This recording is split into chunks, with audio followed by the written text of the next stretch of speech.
Hello guys, welcome back to my YouTube channel.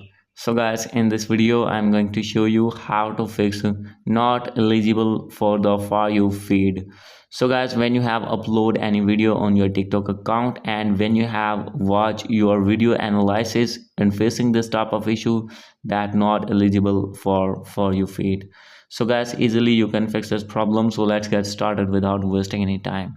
So guys, this error has been occurred due to copyrighted material. So guys, if you have used any copyright material on your video, so guys, simply you have to delete your video and upload a new your original video, and guys, after this your problem will be fixed.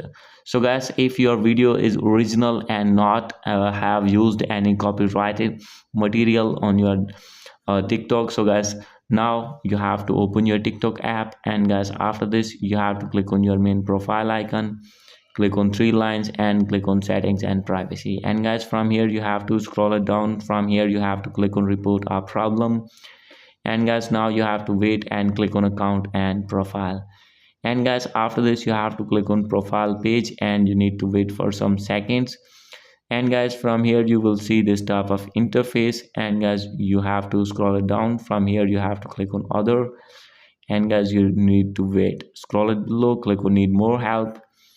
And guys, after this you have to write here your problem. So guys, simply you have to contact with TikTok's support team. So guys, here you need to upload your screenshot as well, and guys, you need to tell all the problem that you're facing on that video. And guys, after this they will review your problem and they will fix your problem within few minutes. So guys, hope you like this video. If you like this video, please do subscribe my channel. Thank you.